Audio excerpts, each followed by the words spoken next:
Just an overall statement about the game, guys. I'll go first. Look, I think probably from our perspective, or my perspective, just credit to Adelaide. I think they made the game really difficult for us today in a number of ways. I think they, at different times, put us in two minds. And we tend to slow up. We didn't get enough ball movement and play movement. Things that were typically we do a great job of. And I thought, for the most part, we did a great job at different times finding ways through it. We just couldn't gather enough momentum down the offensive end. I thought defensively, we'll win for 59 points. We can hold team to anything under 60 or even anything under 70 is great defensively. But I think even still, the challenge or opportunity with our group is I still believe we can be so much better. So I think part of it is feel a bit relieved. We survived that one, I thought. And the challenge in front of us is, can we be better next week against a team like Geelong, who, if they win this weekend, they'll be up and about because they'll still be in the race. And again, every team we play is going to still be in the race mathematically, which is really, that's possibly unheard of in WNBL at this time of the season. I mean, it's close to fairly set. Yeah, I give Adelaide a ton of credit. They came out with a really, I think, strong game plan, slowed the game down at times for us in transition, didn't really ever let us get going. And then I think their ability to push the tempo at times too, our defensive transition wasn't where it needed to be. So I think they really did a really great job coming in and playing their game. And then, credit to my teammates for stepping up at different moments and finding a way to win when nothing was really flowing or going. And that's what you need sometimes, is when things aren't going your way, can different people at different moments step up and make plays when it needs to happen. And it might not show up in the stat sheet. It's probably not going to be a highlight, but it's winning basketball, and it's not always going to be pretty. You mentioned that Adelaide was really good at slowing your game down. How do you, as a captain and a coach, lead your team through that and make those quick game changes in order to adapt to the game that's being played? That's a good question. And not that I'm trying to deflect. Timeouts, try to give more direction, try to give, from my perspective, how the defending actions, where certain shots could possibly be. I definitely could have been better at that today. I think it's an area where I think all of us as coaches, certainly I'll look at myself and go, well, far out, does the game plan need to be better from a defensive perspective? This time, we let Bree Turner go left too much, we let Borlase go right too much. Certainly, I think a lot of that came off a lot of indecision, their ability to get out in transition, and I think from our perspective, when our offense, and I think Katie's point to credit, normally when our offense is flowing, our defense is pretty good. Tonight, offense wasn't anywhere near where it could be.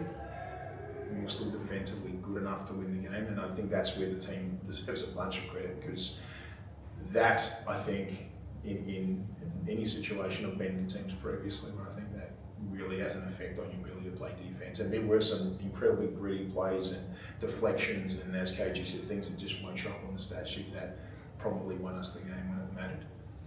Yeah, and I think it just wasn't our night from the three-point line. Just looking at that, we got players that are very, very great three-point shooters that just didn't have their night tonight. So it is a positive that we were able to win this game on the defensive end. I think holding any team in the WNBL to 59 points is definitely, shows the ability to play defense. And I think that at times when people aren't making shots, being able to make sure the other team doesn't make shots is really important. And then rebound and finish plays. We were watching the game against Sydney that Adelaide played, and something very similar happened to them. When they were playing Sydney, they just couldn't hit shots from the outside. They were getting good looks and playing good basketball. And so at times you just have to rely on your defense and locking down players. And I think that's what we were able to do tonight at different times. What are you guys going to take from this game to your next game with Geelong? Yeah, look, it's going to be a very similar game, because I know certainly last time we played Geelong, they were incredibly physical. We haven't. I don't think we've had a game. And we don't want games where it's easy, so for this group, they'll continue figure things out as teams roll out different game plans against us. But I'd expect a very similar game. They're going to be in a similar position. They're going to want to play finals. And again, for us, we want tough games. I think that's really important for us going into finals basketball.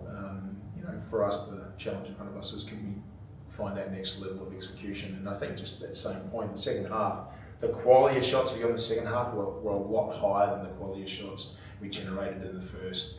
And so again, without reviewing, we'll have to review tape and, from my perspective, to really give a calculated measure on what that needs to look like. But from Geelong's perspective, we know we're going to be in for a team that's going to play quick in transition, play gritty defense, compete on the offensive glass. I mean, very standard things from Chris Lucas's teams. Geelong's a bit of a different matchup. They don't have the shot blocking and length, I would say, that Adelaide necessarily has, but they're all very similar in size and certainly like to pack the paint, create turnovers, and get out and run, but just in a different way than Adelaide does. I think, you look at, we had 11 assists for this game, and Kelly had 10 assists in our last game. I think that just shows how stagnant the ball probably stuck tonight a bit more, and that was probably much of Adelaide's game plan and how they were trying to defend us. So I think it's probably looking at how, if we're not scoring in first actions, getting to second side, third side, but I think it's also something that you don't have to dwell on too much. We're allowed to have bad games, we're allowed to have off nights, and sometimes having a short memory, being critical, looking at areas of improvement, but also trusting that, we probably won't go 21% from the three-point line again, hopefully. Kelsey, what's it like for you to play? You've played with great players over the years, but to play with a shot creator like Sammy, it appears that everyone's got just a trust to get her the ball at the end of games. Now that's been you a lot of your career. So how's that adjustment been for you? And what is it like to have someone that can kind of get the job done? Phenomenal. It's a breath of fresh air, really. I think probably over the last few years of my career, I didn't realize how much performance anxiety I would have coming into games because I felt like I had to be perfect in order to give us a chance. And so to have greatness around me where I can just come in and know if I just do the blue collar things and let the game come to me, I've got people around me that will chip in and make incredible plays, or Veronica step up defensively, or same thing with every single person on this team. I think that's just made me enjoy this season and just really appreciate it so much. But Sammy, I've been pitted against for most of my career, whether it was for a natural team selection or whether it was playing against her in Perth or last year in Townsville.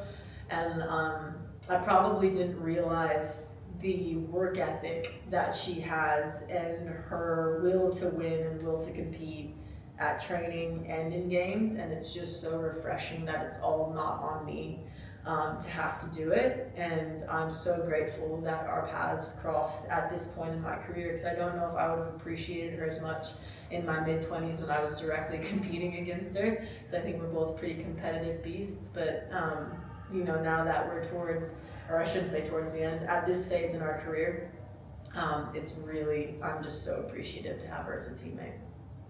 And then last one, the crowd tonight, our season high, I guess. What's it mean to have a community here in Bendigo? And obviously there's circumstances why the crowd's higher tonight, but it's been getting bigger each game. What's it mean for you, Kelsey, as someone who's invested so much into this Bendigo community, to see people start showing you some love? It's the whole reason I came back. This was a program that found me at a point in my life when I was at a crossroads and put its arm around me. And when I left, it was really hard to leave, but I needed to for my career. And so to come back and get to see the hard work and the hours off the court spent, just trying to build this into what it was always meant to be, it means the world to me. And regardless of the outcome of this season, the fact that we're doing it right, we've brought in great people, SEN is investing in the community.